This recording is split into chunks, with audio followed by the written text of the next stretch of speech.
Olá, de volta com nossa gente aqui na TVC, canal 16.1. Essa é da Terra.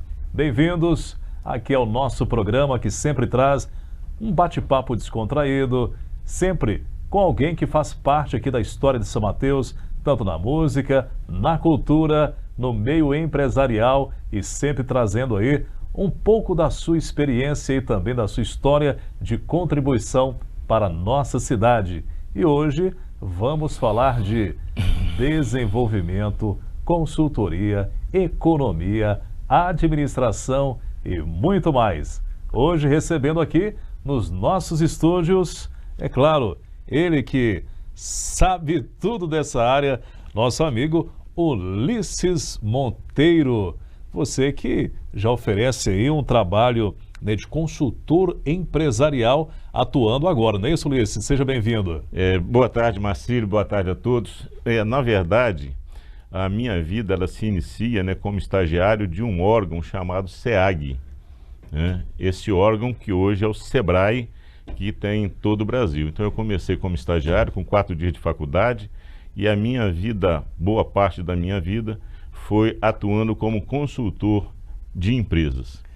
Que bacana. Então, esse ramo da consultoria já está aí na sua veia desde quando? Conta um pouquinho aí dessa sua trajetória, desde a infância, de onde o Ulisses veio trazendo aí essa carga de experiência. Na verdade, eu sou de Vila Velha, nasci, na verdade, em Ponta da Fruta, tá?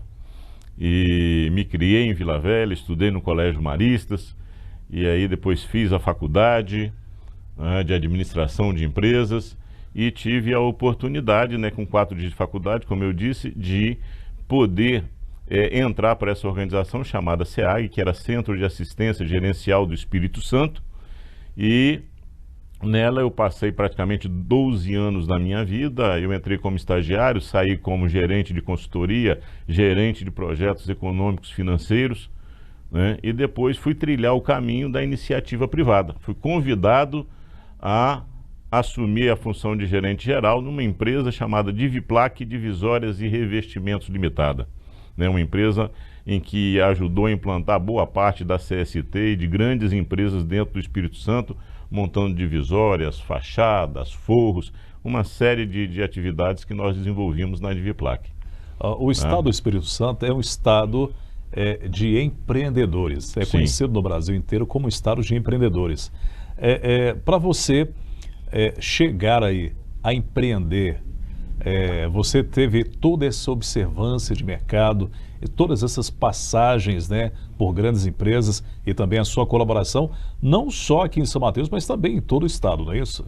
Eu atuei, tá certo, na época do SEBRAE, do SEAG, eu atuei em todo o Espírito Santo com micro, pequenas, médias empresas, né? Eu me lembro bem que nós passamos 1 ano e meio organizando a Copinorte, Cooperativa do Norte do Estado, né? Que todos conhecem aí pelo produto Veneza, né? Depois tivemos a Coabriel, que hoje é uma grande cooperativa operadora, né? Em relação ao café Conilon. E tivemos várias outras grandes empresas, grandes oportunidades, né, nessa época. Desde a microempresa, a pequena empresa, que você ouvia um barulho de uma serra tocando, você fala assim, bem, ali tem uma microempresa, vamos lá visitar, vamos olhar, vamos ensinar, né, levar um pouco de conhecimento de administração, de organização para aquela microempresa, para aquela pequena empresa. Muito bem. Depois dessas passagens aí, né, levando sua consultoria, o seu conhecimento e esse aprendizado e também gerando aí uma nova visão de mercado para novos empreendedores. Como foi a decisão de você falar assim, agora chegou a minha vez também de empreender, botar a mão na massa e falar assim, agora eu vou fazer? Na verdade, vou retroceder um pouquinho. Depois da Diviplac, eu fui convidado a participar, tá certo, os mais antigos vão lembrar, na reta do aeroporto tinha uma empresa chamada Tela Indústria Confecções. E o meu objetivo era ajudar a implantar, desenvolver, crescer aquela empresa, tá? E nós implantamos uma indústria têxtil chamada Poltex Polido Têxtil S.A. Uma indústria na época muito moderna, né? Com teares. Então, na verdade, eu sempre tive uma característica empreendedora mesmo enquanto empregado. E aí eu saí da Poltex, montei a minha empresa de consultoria. Tá? Montei a minha empresa de consultoria e tive a possibilidade de trabalhar para grandes empresas como Celita, trabalhar para o movimento empresarial, né, que arregimenta aí boa parte do PIB capixaba, o movimento empresarial. E aí fazíamos trabalhos, tá certo, né, diversos tipos de trabalho de organização, na área tributária, né, trabalhos de estruturação de empresas, 5S, diversos tipos de trabalhos que a gente fazia, tá certo, nas empresas. Quer sejam pequenas, médias ou grandes empresas, nós atuamos. Então, aí surgiu a Monteiro Consultores Associados, que é essa marca aqui que eu tive, tá certo, né? É a marca da minha empresa de consultoria. Passado alguns anos, né, atuando como consultor, eu tive o convite de vir para São Mateus. Opa, então aí foi o pontapé inicial, então, para empreender, foi a sua chegada aqui em São Mateus, em solo mateense. Exatamente, eu já tinha minha empresa de consultoria, já empreendia, tá certo, uma empresa de consultoria. Mas eu sempre pensei assim, né, eu gostava muito pelas viagens do interior e houve essa possibilidade de eu comprar parte da sociedade da papelaria Grafite, que todos conheciam ali, né, conhece aqui no centro de São Mateus. E aí vim para São Mateus e aí começamos, né, a trabalhar a papelaria Grafite, a fazer uma reforma de toda aquela estrutura, tá certo, que o pessoal conhecia. E com o tempo passou, nós tomamos uma decisão de abrir um atacado. Esse atacado que traria muitos benefícios para São Mateus, porque nós aumentamos o nosso número, né, de empregos, a arrecadação de CMS que nós estaríamos trazendo. E aí é aquele negócio, você tem que bater, né? Bata na porta. Eu aprendi essa frase com um professor chamado Omassu, que ele falava, se você quer fazer alguma coisa, bata na porta. E eu saí nesse norte do Espírito Santo, noroeste do Espírito Santo, sul da Bahia, batendo de porta em todos esses municípios que nós temos aqui, para poder vender a papelaria Grafite enquanto atacado. Muito bem. Na parte de empreender, é mais difícil ser empreendedor ou você ser funcionário? Qual é a diferença e o que é mais confortável? Olha, ser empresário no Brasil não é fácil, tá? Nós temos uma carga tributária alta, temos encargos altos e é muito difícil você ser um pequeno, um médio empresário, eu diria até grande empresário no Brasil, mas o microempresário, o pequeno empresário, onde ele, tá certo, né? Ele joga nas 11 posições para poder dar conta da sua empresa. Então, quer dizer, você tem que acordar cedo, dormir tarde, passar por problemas, né? E problemas com mão de obra, coisa. Graças a Deus, na papelaria Grafite, nós conseguimos estruturar uma equipe muito boa, uma equipe que eu falo assim, das melhores, e que hoje continua com o Igor, né? Atuando junto com ele, o ajudando, e isso é fundamental para o sucesso de uma empresa, para o sucesso de uma organização. Você estruturar, você ter uma equipe de colaboradores, não são empregados, colaboradores que venham ali junto com você a somar no trabalho que você está fazendo, no trabalho que você está desenvolvendo. Sabe, quem passou por aqui contando aí um pouco da história e do período que ficou na papelaria Grafite, né, foi o seu filho Marcelo Monteiro. E você realmente já deixando aí a sua história também através do filho que já esteve aqui com a gente, é um excepcional advogado, né, trabalha também na área professor de faculdade, de universidade, e também dá cursos de oratória. Como você vê aí, né, essa prole que gera também aí desenvolvimento e leva conhecimento para São Mateus e região. Marcelo, eu fico muito feliz. O Marcelo trabalhou comigo, né, na papelaria Grafite, ele gerenciava as compras da empresa, trabalhava, sempre foi, né, muito dedicado, trabalhava muito bem, e aí depois ele tomou a decisão, já fazia direito, ele foi convidado a trabalhar como assessor no fórum, né, como estagiário, depois como assessor no fórum, e aí começou a se desenvolver, a conhecer bem, né, na área em que ele estava atuando, e formado, foi convidado depois a ser professor da faculdade, da Multivix, E hoje, tá certo, né? Inclusive ele dá cursos de oratória, ele tem uma facilidade muito grande, né, de expor, se preparou muito bem para poder dar curso de oratória, porque estudou muito, fez diversos cursos para isso. Então eu me sinto muito feliz de ver o Marcelo hoje, né, em São Mateus, sendo né, um profissional tão reconhecido no mercado. Como advogado, o escritório dele é Cardoso, né, Monteiro e Gomes, né, advogados associados, sendo uma empresa, né, não só um escritório de advocacia, mas uma empresa de sucesso no ramo da advocacia. Que coisa boa. Você vê os frutos aí, né?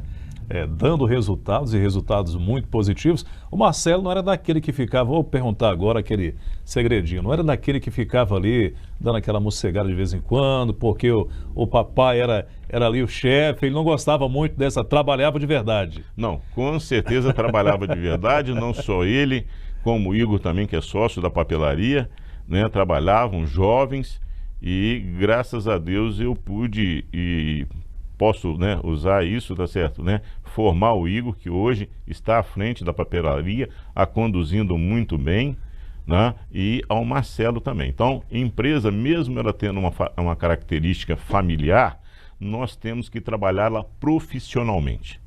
Né? Empresa familiar que não se profissionaliza, empresa familiar que não, né, coloca, né, o lado profissional à frente, se ficar colocando coração, porque é meu filho, porque é minha esposa, porque é minha nora, ela está fadada ao insucesso. E há muitas empresas assim que você oferece as suas consultorias. Empresas onde tem pai, filho, esposa, talvez sobrinhos, tem um pouco dessa dificuldade, às vezes, de ter essa afinidade e de ter uma má interpretação de quem está no comando, de quem é a parte da hierarquia funcional da empresa? Não, isso existe, tá certo, diversas empresas, eu não vou citar nomes aqui, mas já trabalhei, tá certo, em algumas, né, uma considerada uma das maiores do Brasil, ela também por problemas, né, que eu trabalhei junto com ela, né, ela por problemas familiares acabou se desfazendo da sociedade. Nós temos um exemplo conhecido aí também, né, e aí assim a gente já pode falar, porque isso já foi colocado, tá certo, de vento em popa, mas nós temos a Chocolate Garoto, que depois foi vendida, né, pelo Helmut, vendeu a Garoto. Então você tem vários casos, não só de grandes empresas, mas de pequenas, de médias. Às vezes a empresa começa com uma característica familiar. E aí o pai acha que o filho, tá certo, ele tem que continuar conduzindo aquilo. E muitas vezes ele não está apto para aquilo. Às vezes ele pode ser um bom sócio, mas não vai ser um bom empreendedor, não vai ser um bom gestor. Então, às vezes, se confunde muito essa questão do filho, porque o pai foi um bom gestor, que o filho também vai ser. Né? E não necessariamente isso é uma verdade. Então, não pode muito confundir aí, né, a questão empresa, família, ou às vezes o pai ou a mãe tem um sonho que o filho possa, né, gerir as empresas e talvez o aspecto ali, a visão diferenciada dos filhos não seja muito bem aquilo e acaba dando esses conflitos da pessoa às vezes estar na empresa e não ser muito bem o ramo ou o que deseja, mas para atender o desejo do papai e da mamãe acaba ficando ali e não desenvolvendo e às vezes até atrapalhando. Com certeza. Muitos, na verdade, atrapalham e levam, né, a empresa à falência, porque aquilo não é aquele negócio que está, aquela vontade, né, de você fazer. Às vezes a pessoa quer ser médico, poderia ser um bom sócio da empresa, mas ele é médico, né? Quer ser médico e o pai quer obrigar ele a ser empresário e aí não dá certo, vai ser uma pessoa frustrada tentando conduzir um negócio o qual ele infelizmente vai ser fadado ao insucesso. Vai levar 1 ano, vai levar 2, tá certo? As empresas, principalmente as empresas familiares, elas têm um tempo de sobrevivência curto, né? Um bom exemplo de empresa familiar no Espírito Santo, e aí nós podemos falar, a Águia Branca. A Águia Branca sempre teve um processo de que só entra quem tem aptidão da família para ser realmente empreendedor. Né? Quem não tem, não entra, está fora. Isso é um acordo que você faz. Né? Muitas empresas começam, 2 irmãos, e aí daqui a pouco tem os filhos. Então a primeira coisa que tem que fazer é o seguinte, vamos fazer um acordo, né? Se o filho não tiver capacidade, se ele não tiver competência, se ele não atender a determinados critérios e começar de baixo, né? Começar de baixo, tá? Ele não tem condições de entrar dentro da empresa. esse é a empresa que dá certo. No momento que você faz isso, no momento que você profissionaliza a empresa, que você põe pessoas competentes para poder te ajudar a gerir a empresa vai de vento em popa. Se seu filho é competente, se seu filho é capaz para aquele negócio, ótimo, melhor ainda. Mas se não é, não o obrigue a ser um empresário sem que ele tenha vontade de ser empreendedor. Muito bem, tá aí uma grande dica. A gente, por falar em dica, vai ver uma matéria agora muito bacana que fala sobre, né, um senhor que faz celas de uma forma diferenciada. Tem detalhes aí que tem encantado muita gente e principalmente aqueles cavaleiros, né, e amazonas que adoram aí as cavalgadas, principalmente agradando todo mundo. E a gente vê essa matéria agora, reportagem de Nariane Lopes e imagens com Patrick Gomes. Coloca na tela. Um trabalho que requer atenção e muita, mas muita precisão nos cortes e na costura. Detalhista, o celeiro que começou como ajudante fabrica celas que são procuradas por várias pessoas do país e até fora dele. Jair trabalhou por anos como ajudante em uma fábrica de celas. Ainda pequeno, o jovem aprendeu apenas observando os outros celeiros. Naquela época, garoto não tinha muito o que fazer. Acho que eu vendia laranja no campo de futebol, ou alguma coisa, cocada e tal. E pintava aquele pessoal, o dono de fabricação de cela que não tinha, dizer assim, funcionário, pessoas que sabiam trabalhar, pegava a criançada para talvez até explorar um pouco, né? Mas foi bom que a gente aprendeu alguma coisa. Tempos depois, por falta de oportunidade, o jovem decidiu deixar o emprego. E para a surpresa do seu patrão na época, ele já dominava a técnica, mesmo nunca tendo chances de fazê-la sozinho. Para eles, a gente só servia como ajudante, né? Só para ajudar. Você não tinha opção de dizer assim, eu quero fazer isso. Não, você vai fazer o que eu quero que você faça. Você vai costurar aqui e tal e tal. A vida inteira, assim, de repente, dentro desse período que eu te falei, de 4 anos, que ele veio perguntar se eu sabia fazer uma cela. Claro que eu sei. Dentro de 4 anos, para fazer um troço desse, tem que mudar de ramo, não tem como, né? Foi aí que ele sentiu que, em vez de empregado, de ajudante, eu poderia ser um funcionário dele, né? Até de qualidade. Após passar um período no Rio de Janeiro, Jair voltou para São Mateus e se aposentou. Mas o salário de sua aposentadoria não dava para o celeiro se manter. E foi aí que ele resgatou a antiga profissão e que hoje é o seu principal sustento. Depois de uma certa idade, que o emprego acabou, a chance de emprego, a gente vai fazer aquilo que aprendeu, aquilo que sabe, né? Pelo menos para a questão de sobrevivência. A fabricação requer detalhes e algumas etapas, dentre elas o acabamento. As celas de Jair são famosas diante da perfeição dos pontos, técnica qual ele mesmo desenvolveu e que hoje fazem o maior sucesso. A experiência se renova a cada dia. A criatividade de Jair é tanta que de uma peça ele criou outra. Tudo para facilitar o serviço, mas acima de tudo trazer mais qualidade com o produto final. Um exemplo, o Suvela é uma peça que existe há muito tempo, mas só que Jair teve uma ideia para lá de interessante. Com um cabo de guarda-chuva, ele fez o que ele chama de frisante, para trazer uma qualidade na hora do acabamento. O serviço fica simplesmente impecável. Entre uma peça e outra, Jair vai fazendo os detalhes. Cada peça se encaixa em seu devido lugar até formar a cela. Os modelos variam de acordo com a necessidade e a atividade do montador. Ele vai falar em tamanho, né? Falar em tamanho, a cor que ele quer e o estilo da cela que ele quer. Porque essa cela, por exemplo, o quarto de milha é uma cela que só serve para cavalo quarto de milha, um cavalo bem, né? Essa aqui é uma cela australiana para cavalgada, né? Essa aqui já é uma cela também para prova de tambor, tudo tem seu estilo. Aí vai depender da vontade dele, da opinião dele, o que ele quer, né?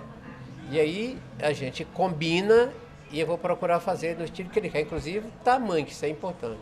Tem peça que fez de muitos anos, está até hoje comigo, usando, ele é um cara diferente, entendeu? Não é falando dos outros não, mas ele sempre tem uma diferença, né? As coisas dele são muito bem feitas, ele faz com amor, com carinho, profissionalismo, eles entendem muito. Mas a pergunta é, o celeiro sabe montar?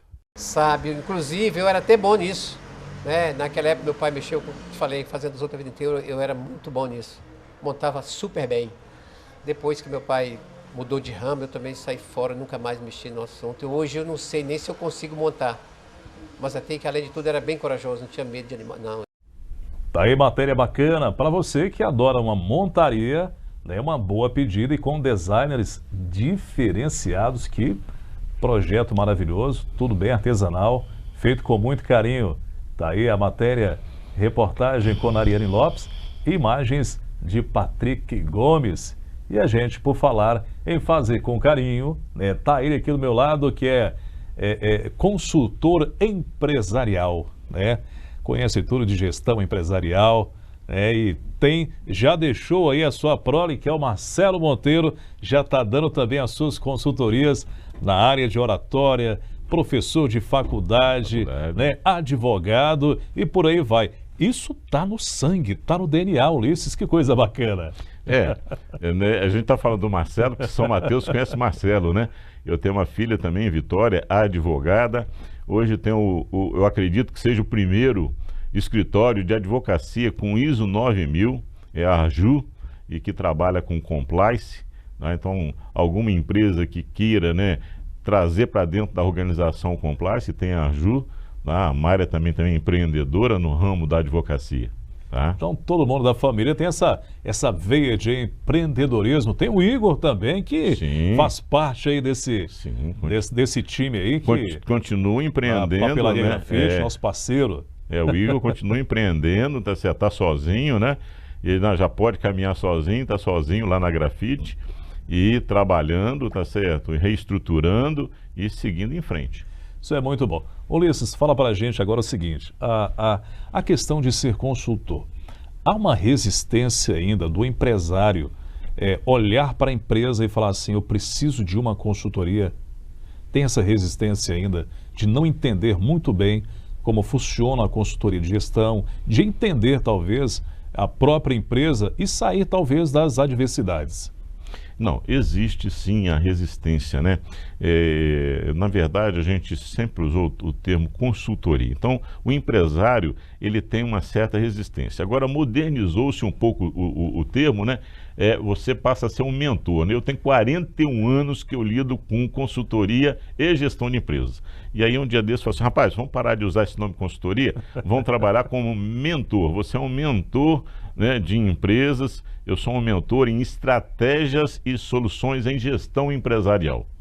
Então mudou o nome para não assustar tanto. Mentoria é o nome que se dá agora. Mas existe uma certa resistência, né?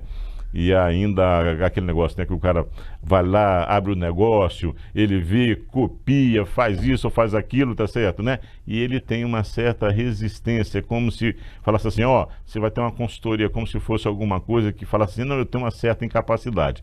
E não é. Na verdade, nós estamos tendo mudanças todos os dias na nossa economia. E muitas vezes o empresário, aquele empreendedor, ele precisa de um apoio, de uma ajuda de alguém de fora que vai também junto com ele auxiliá-lo, tá certo? A tocar, a abrir a cabeça com relação ao empreendimento. Que bacana, tá aí, essas informações, elas são importantes. Daqui a pouquinho a gente vai voltar para falar mais um pouco sobre consultoria, agora mentoria, né? E também falar aí sobre BNI. Tem coisas muito bacanas aqui que o Ulisses vai passar para a gente já, logo após o nosso intervalo comercial aqui na TV5, canal 16.1. É um instante só.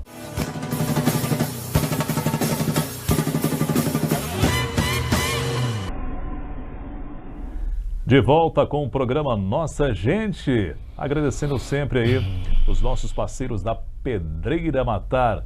Você pode confiar. E também GL Naturais, não perca tempo, perca peso. E é claro, você não perdendo tempo também, aqui com a gente no Nossa Gente na TV5, canal 16.1, que você acompanha, né, também através do portal online www.sinoticias.com.br, também nas nossas redes sociais, né? TV Sim São Mateus lá no Instagram. Vai lá, curte, acompanha.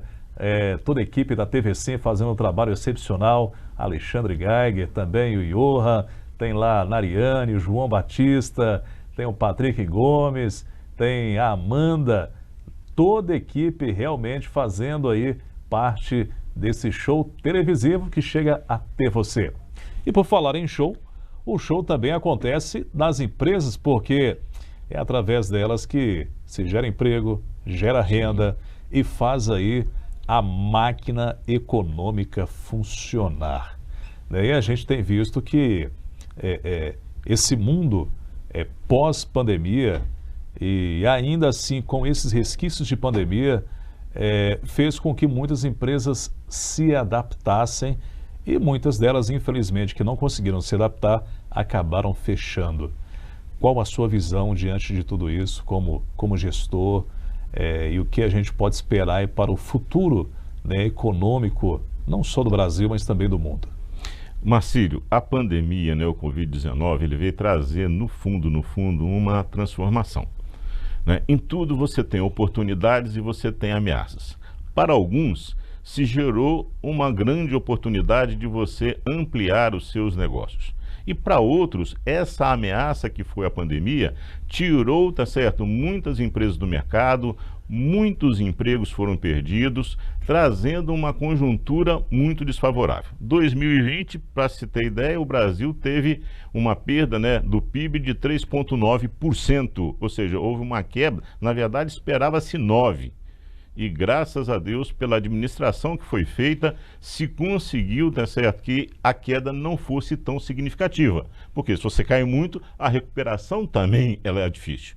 E aí nós tivemos 3,9%, quando foi em 2021, nós conseguimos recuperar, tá, esses 3,9% mais 0,5% do PIB brasileiro. Tá? Então, a pandemia, no planejamento estratégico, a gente caracteriza ela como uma descontinuidade. É uma coisa que surge de um momento para outro, de uma hora para outra, e isso tomou conta do mundo, e ainda toma. Tá? O mundo hoje está sofrendo também, vou dizer aqui agora, né? Vamos dizer, a China. A China está sendo agora, tá certo, começou o Covid lá, pelo que se fala, pelo que se coloca, né? E agora ela está sofrendo com o Covid, tendo as suas principais cidades fechadas. Um dado, Xangai no mês de abril não vendeu um carro. E aí você vê, tá certo, que lá tem milhares e milhares de navios aportados em volta de Xangai para poder, tá certo, fazer entrega de mercadoria estragando, mercadoria sendo perdida, e você não consegue fazer isso. Fruto do Covid que se espalhou pela China e a China fechou. O que acontece? Boa parte dos produtos que nós consumimos no mundo, de um modo geral, eles passam pela mão dos chineses, são transformados pelos chineses. Isso faz com que, ao se diminuir a produção na China, ao você não entregar, que os preços subam não só no Brasil, como no mundo todo. Então, a pandemia continua impactando, graças a Deus nós estamos saindo, graças a Deus o Brasil está começando, apesar da taxa de juros ainda ter uma perspectiva de aumento para o mês de julho, mas já começa a se perceber uma pequena desaceleração, tá, da inflação. Não muito por redução de preços, mas porque as pessoas estão percebendo, tá certo, que os preços estão se prolongando para serem reajustados. E aí você começa a ter um processo de queda. Em ocorrendo isso, né, ao contrário de outros países, em março do ano passado, o presidente do Banco Central brasileiro, ele aumentou a taxa de juros de 2% para 2,5%. Todo mundo fala, não, está aumentando isso, e vem aumentando, a nossa taxa de juro está a 12,75%, a taxa Selic, né?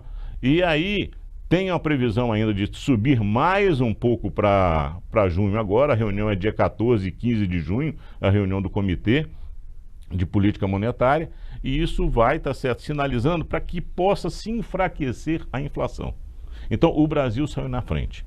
O mundo hoje está acordando para a inflação, né? Está acordando para a inflação. 40 anos se passaram e os Estados Unidos está com a inflação em 8,3%. Bateu em abril. Isso é altíssimo. E o presidente do Banco Central americano, infelizmente, não acordou, igual fez o presidente do Banco Central brasileiro, acertadamente, que foi subindo desde o ano passado a taxa de juros. Ele agora admitiu que, inclusive, errou de não ter aumentado a taxa de juros nos Estados Unidos. A presidente do Banco Central Europeu, a Christine Lagarde, agora que o juro estava negativo na Europa, agora começa a falar que também vai subir a taxa de juros, está certo, no mercado europeu, por conta da alta da inflação. Tá? Então o mundo vive um momento de inflação alta, onde os bancos centrais vão começar a aumentar as suas taxas de juros para controlar os preços dos produtos, ter, né, através do aumento da taxa, arrefecer a inflação e proporcionar uma queda nos preços dos produtos. Muito bom. Agora, é claro, né, muita gente que acompanha o nosso programa fica se perguntando, mas o que significa isso tudo para o consumidor lá na ponta? Quando se fala em taxa Selic, né, taxa de juros e às vezes a questão de equilibrar os preços, eu falo assim, como que vai aumentar o juro e para a gente vai ficar bom? Como que isso acontece para que as pessoas possam entender? Porque a administração ela é um pouco complexa, a questão econômica. E quando a gente conversa com as pessoas na rua, elas sentem um pouco de dificuldade de entender. Vai aumentar para cair, para regularizar? Como que funciona isso? Se vai aumentar o juro, a inflação vai reduzir como? Aumenta um para parar o outro? Como isso funciona? Você aumenta os juros para que você possa inibir aquela questão de você ir para as compras. Olha só, na economia existe uma lei que se chama Lei da Oferta e da Procura. Isso no mundo, né, uma economia liberal, é o que comanda uma economia. Né? Se eu tenho muitos produtos sendo ofertados, a tendência do preço cair. Se eu tenho poucos produtos sendo ofertados, a tendência do preço é aumentar. A partir do momento que eu entro com a taxa de juros mais alta, na verdade, eu estou dificultando que você possa chegar lá e estar comprando com uma facilidade. É certo que o Brasil saiu na frente em relação a outras economias, tomou determinadas atitudes que foram fundamentais, né, para a manutenção da economia. Essa questão de chegar e ajudar o cara, tá certo? Não vou falar de política, mas de ajudar, tá certo? Aquele cara que está na rua vendendo água, aquele que estava vendendo picolé. Isso fez com que você mantivesse a economia ativada, tá? Ou seja, você fez com que a economia continuasse circulando. Porque você fala assim, vamos fechar as portas, igual está acontecendo na China agora, fecha-se as portas, você não tem produto. Nós estamos vivendo uma realidade agora, por exemplo, de falta de medicamentos. Tá refletindo agora. Você vai nas farmácias, está faltando antibiótico. Mas por quê? Porque você lá atrás deixou de produzir alguma coisa. Então, voltando à taxa de juros, então você eleva a taxa de juros para você inibir um pouco o consumo. Inibindo um pouco o consumo, a tendência é que venha sobrar produto. Sobrando produto, o preço tende a cair. Essa sim que funciona de uma maneira simplória, né, de se falar, funciona mais ou menos assim a economia. Então, sobrando produto, né, acaba que o preço cai. Se faltar produto, se reduzir produto, a tendência é que o preço suba. Tá? Verdade. Eu já estive observando, né, porque eu gosto de um supermercado, eu já comecei a observar que alguns itens que estavam pelo preço da morte, né, vamos dizer assim, começam a cair. Exemplo, a carne. Né? Eu já vi aqui em supermercado próximo aqui da gente, o preço da carne já dando uma arrefecida. Não é que ele já diminuiu. Deu uma melhorada. Não é que está bom, tá certo? Não está bom ainda, está muito cara a carne. Mas em relação ao que eu estava vendo, então começaram as promoções, né? Esses dias eu vi alcatra completa a R$ 36,99. Era uma promoção. Já melhorou. Mas você não comprava alcatra a R$ 36,99. Né? Estava bem mais barato. Estava bem mais cara, né? Estava a 40 e poucos, 50 e poucos reais. Então, você já tem diversos itens que começam a ter uma pequena sinalização de redução de preço. Porque, na verdade, o que acontece com a inflação? A inflação é alimentada pela expectativa. O empresário, ele está lá, está faltando, porque a inflação, porque está 12,75. Aí ele já pensa que no mês que vem, já projeta dentro do preço dele um aumento de preço. Se aquilo não acontecer, aí ele já aumentou, ele está ajudando a inflacionar. E a taxa de juros também ajuda a derrubar essa expectativa. Ou seja, ó, eu tenho que pagar a conta, eu tenho que vender, mas para vender eu tenho que ter um preço mais acessível. E aí ele começa, tá certo, a colocar o produto, tá certo, promovendo, colocando ele para fora a um preço mais em conta. E aí você começa a derrubar a inflação. Tá? Então é mais ou menos assim, a economia ela tem uma complexidade muito grande, tá? Mas a gente tem que se basear sempre. Lei da oferta e da procura. Se eu tenho muito produto no mercado, a tendência é do preço cair. Se eu tenho pouco produto no mercado, a tendência é do preço aumentar. Exemplo, eu volto a falar, medicamento que está faltando nas farmácias, principalmente os antibióticos. A tendência é o quê? A tendência é do preço subir. É subir os preços. Subir os preços, porque está faltando, você tem pouco produto. Agora, na hora que se regularizar isso, na hora que se regularizar a produção, na hora que você tiver, porque nós temos aí também essa guerra, né? A Rússia e a Ucrânia. Isso está fazendo com que diversas matérias-primas, elas não cheguem ao país de uma forma adequada, no tempo certo, na quantidade certa, fazendo com que ocorra um desabastecimento de alguns produtos, ou de diversos produtos, na verdade. Tá aí, de uma maneira realmente, né, bem explicativa de como funciona aí toda essa estratégia econômica para que o trabalhador, o consumidor lá na ponta realmente sinta a diferença. Porque, igual você falou, quando a gente vai no supermercado, sente realmente que não dá mais para encher o carrinho. Muita gente que enchia dois carrinhos está na metade de um só. E a carne aí o pessoal reclama muito que não dá para fazer aí, né, aquele sagrado churrasquinho do brasileiro no fim de semana, que é de lei, não pode faltar carne. Você quer ver um exemplo? Seria muito bom se nós brasileiros conseguíssemos consumir menos gasolina.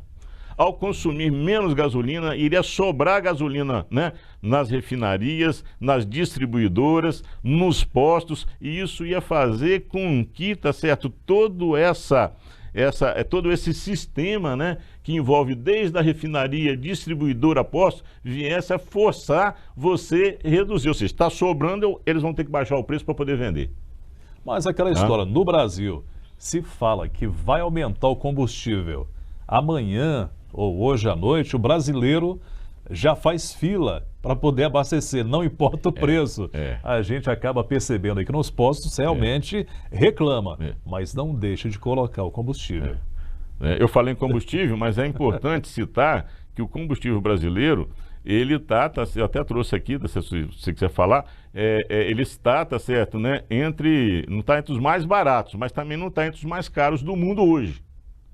Tá? Essa aqui é a grande verdade. Está na média, pouquinho acima dos Estados Unidos, mas abaixo de muitos outros países, principalmente países europeus, o combustível. O que pega é a relação do combustível em relação ao nosso salário mínimo. Quando você compara com o salário mínimo, você vê que ele tem se você for abastecer 50 litros, e aí você vê o salário mínimo nos Estados Unidos, que é $1.000 e poucos, $1.300, e o nosso dá 246, $250, o salário mínimo. Aí na hora que você compara, abastecer em dólar, 50 litros aqui, 50 litros nos Estados Unidos, você vai ver que existe uma participação muito maior em relação ao salário mínimo, lógico, no Brasil, do que nos Estados Unidos, né? E as pessoas, é claro, e a gente sempre vê nas matérias aí, que fica na torcida para a reforma tributária, que acredito que seja aí talvez um princípio de uma solução para reduzir aí o preço de muitos produtos que tem uma carga tributária gigante. Sim, combustível é uma.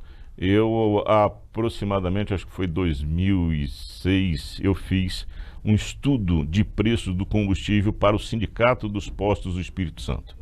E realmente, né, a carga tributária. Você tinha a carga tributária, tá certo, PIS, COFINS a nível federal, mais a CID. E a nível estadual, o ICMS, que sempre foi alto. Então, pelo que me parece, está na Câmara, para disciplinar, tá certo, a carga tributária do combustível em 17%. Isso vai ajudar muito a reduzir o preço, porque tem estados que estão cobrando acima de 30%, né, da carga, o ICMS no combustível. Então, pelo que a gente vê e por que está acompanhando, isso já foi reduzido. Uma sugestão: muitas pessoas estão pedindo uma nota e verificando se o posto está cobrando o PIS e o COFINS. E aí, para exigir que seja tirado aquilo, porque não pode cobrar mais. é o imposto federal que foi zerado. Exatamente, foi zerado. Foi zerado. Se foi zerado, na nota não pode sair aquela cobrança e o posto tem que te devolver o dinheiro, porque está sendo uma cobrança ilegal que está sendo feita. Em relação ao ICMS, infelizmente, eu acho que no Espírito Santo está para mais de 27%, né, que é muito, muito alto. Quer dizer, se conseguir reduzir para 17%, nós vamos ter uma queda aí do imposto, do ICMS, da ordem aí de 10%, né, nominativamente, tá? Então isso já vai ajudar. Então a carga tributária ela é muito pesada em cima do combustível. Muito bem, tá aí mais uma dica, né? Aí para você que nos acompanha, na hora de abastecer, fica de olho, hein? Fique bem atento. E por falar em dica, quem vai dar uma dica para a gente agora, trazendo uma matéria super especial, é a repórter Amanda Maciel, e imagens aí com Patrick Gomes, né? Sobre Left Lift. Coloca pra gente, coloca na tela aqui no Nossa Gente. Cílios curvados e volumosos vem sendo o principal desejo das mulheres nos últimos anos. Além de evidenciar um olhar marcante, o alongamento permite a praticidade ao se maquiar e a famosa expressão "acordei pronta" se torna uma realidade no dia a dia daquelas que fazem uso do procedimento. Boa parte do público feminino adora cílios mais marcantes, mas existem mulheres que preferem os cílios mais naturais, e para elas é indicada a técnica Lash Lifting. Lash Lifting é uma técnica que consiste em curvar os cílios naturais, além de promover uma hidratação profunda e a coloração dos cílios. A empreendedora Júlia Andrade viu no procedimento uma oportunidade de se reinventar no mercado de trabalho. Eu caí de paraquedas, totalmente de paraquedas nessa área. A minha mãe, ela tem salão de beleza desde quando eu era pequena, mas eu nunca me interessei em seguir nessa área. Ano passado, quando eu conversando com uma amiga sobre profissionais da área de micropigmentação, surgiu o interesse repetindo na área. Só que eu sabia que não dava para eu sair de onde eu estava, do zero, e virar uma micropigmentadora. Eu era concurseira, eu formada em economia, não tinha nada a ver. Então, eu sabia que eu tinha que fazer um curso de design, trabalhar durante tempo com isso e só depois virar micropigmentadora. Quando eu cheguei em casa naquele dia, eu comecei a pesquisar sobre curso de design de sobrancelha. E um dos resultados era um curso de lash lifting, que eu nunca tinha ouvido falar. E eu pesquisei mais sobre a técnica, para saber do que se tratava, e me identifiquei. Achei que tinha tudo a ver comigo. Diferente da extensão de cílios, o procedimento é seguido de um passo a passo que não utiliza fios artificiais. O procedimento, a gente utiliza um molde de silicone que colamos na pálpebra. Em cima desse molde são acoplados os cílios e a partir daí aplicamos os produtos. O molde ele é o que vai dar o resultado final dos cílios. Então, se você quer um cílios mais projetados, mais para cima, você tem que usar, tem um molde específico. Se quer um resultado mais natural com cílios mais curvados, tipo efeito de cílios de boneca, você usa outro molde. A profissional oferece as informações necessárias sobre a técnica do lash lifting antes do procedimento ser feito. É importante dizer que antes do primeiro atendimento, quando a cliente entra em contato comigo, eu falo sobre a ficha de anamnese, que aqui está escrito como é o procedimento, que dura em média 1h30, é totalmente indolor, e também todas as contraindicações. A pessoa preenche tudo isso e dependendo da contraindicação pode ou não fazer. Eu também ofereço o teste alérgico, que fica do critério da cliente fazer ou não, mas eu recomendo que seja feito com todos os produtos, tanto as colas, quanto a coloração, quanto o passo 1 e o passo 2 do kit de lash lift. E os cuidados diários são essenciais para a durabilidade e a beleza dos fios. Os principais cuidados são nas primeiras 24 horas. Não molhar, não usar água quente, evitar vapor de água e secador, evitar dormir com a cara no travesseiro ou amassar os cílios. E os cuidados até o novo procedimento são pentear diariamente e aplicar a nutrição 3 vezes na semana. Inclusive eu dou esse kitzinho aqui para meus clientes com a escovinha e a nutrição, já com a nutrição, pode dividir com a nutrição, que é para aplicar 3 vezes na semana. Tá aí, matéria bacana com a repórter Amanda Maciel e imagens de Patrick Gomes trazendo aí o Left Lift pra gente. Uma reportagem muito bacana. Obrigado, Amanda. Obrigado, Patrick. Colaboração show aqui no Nossa Gente e colaborando também com as informações sobre comércio, sobre economia, gestão empresarial, coaching, administração, falando também de mentoria. Nosso amigo Ulisses Monteiro, que sabe tudo. Ulisses, a gente estava batendo um papo aqui durante a matéria sobre o BNI. Conta pra gente o que significa e o que é o BNI. Bem, BNI é uma organização internacional e ela significa, né, Business Network International. Essa organização foi criada há 37 anos atrás nos Estados Unidos por um homem chamado Ivan Meisner.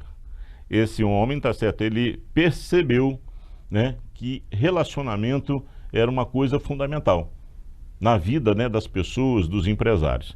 E aí começou, né, a criar pelo mundo afora, tá certo, né, BNIs, né? No Brasil, eu acho que são 280, aqui no Espírito Santo nós somos 8 grupos de BNI, né? Onde nós procuramos, né, onde o princípio máximo é o Givers Gain, que é você é dando o que você recebe. Então, eu vou procurar referenciar o Marcílio procura me referenciar, eu referencio uma outra pessoa, e aí você vai se ajudando mutuamente no sentido de você gerar negócios. Ao referenciar, né, uma pessoa para você, eu estou buscando, tá certo, trazer um negócio para o Marcílio. O Marcílio identificou uma empresa em que o Ulisses pode fazer uma consultoria. Ele vai, faz uma referência do Ulisses para essa empresa, e aí essa empresa, você contata essa empresa, gera um negócio.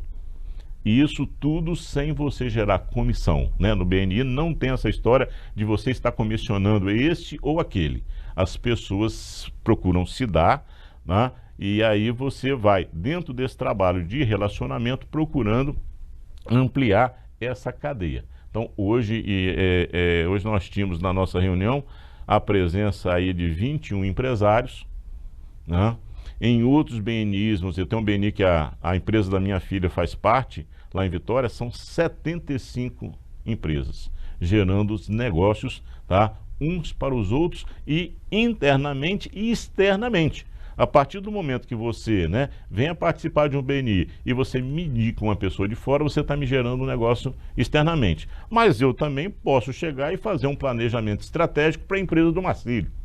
E aí foi gerado um negócio interno entre a empresa do Ulisses e a empresa do Marcílio. E é mais ou menos assim que funciona o BNI. É uma organização que tem excelentes números, excelentes resultados, né, dentro dessa integração. Existe a Universidade BNI.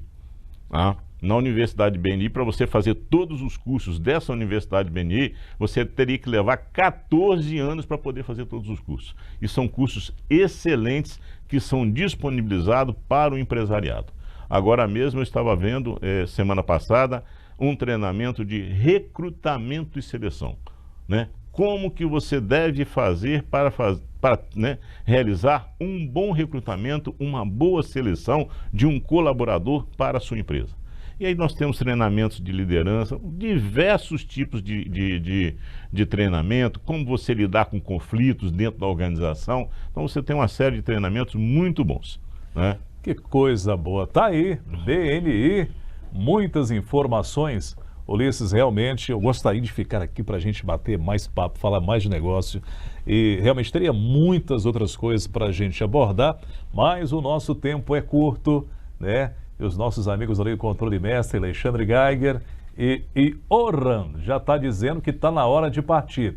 E a gente, é claro, gostaria de agradecer a sua presença hoje aqui e, é claro, para que você deixe também aí o seu recado para os empreendedores e para aqueles que querem entrar no mercado de empreender, de gestão, seja qual for o negócio, né, para que tenha sucesso aí na carreira. A mensagem que eu deixo para vocês, eu trabalho com uma ferramenta chamada planejamento estratégico. Hoje, da forma como nós temos, né, a economia no Brasil, a economia mundial está funcionando, é fundamental que as empresas se planejem estrategicamente, tá? Planejamento estratégico. Eu digo o seguinte: sem planejamento não há crescimento, né? Se você ficar na sua empresa ao sabor da maré, joga para lá, joga para cá. Então é necessário que você trace objetivos para o seu negócio. Mas não basta só você traçar objetivos. Você tem que traçar objetivos e dizer o que fazer, o como fazer, o quando fazer e quem vai fazer. E aí você trabalhar. É lógico que todo o planejamento, ele é passível de ajustes, né? E aí passa um mês, passa 2, passa 3, passa 6 meses, e aí você vai, ajusta uma porquinha aqui, folga um parafuso ali, e aí você vai levando, tá certo, o seu planejamento para o alcance dos seus objetivos. E eu quero agradecer essa oportunidade que você, Marcílio, que a TV Sim está nos dando agora, tá certo, o seu programa aqui, de poder estar falando, né, para o empresariado mateense, para o empresariado do Espírito Santo e que está, tá certo, para o empresariado do Brasil, sobre economia, sobre negócios, sobre o BNI, que é uma excelente organização. Eu queria dizer para vocês, olha, se depois eles puderem colocar o meu telefone, o meu e-mail, se você tiver interesse, me procure, venha nos visitar. A nossa reunião, ela acontece um pouquinho cedo, mas sabe por quê? Porque nós temos um lema, né? No BNI é o seguinte: enquanto as pessoas estão lá dormindo, né, estão lá acomodados, lá na sua caminha, né, certinho, nós estamos fazendo negócio. Então a gente acorda cedo e começa a falar de negócio às 6h30 da manhã. Mais uma vez agradecendo aí a presença do nosso amigo Ulisses, né, que deu um show aqui do seu conhecimento e trazendo pra gente. E é claro, agradecendo você que nos acompanha na TV Sim, canal 16.1, toda sexta às 9 da noite, sábado 18h30 tem reprise, terça-feira, 12h30 e no domingo tem aí logo após o Botecão do Chico, à 1 da tarde. E é claro, agradecendo sempre a sua companhia aqui na TV Sim, canal 16.1. Essa, com certeza, é da terra. Tchau, tchau.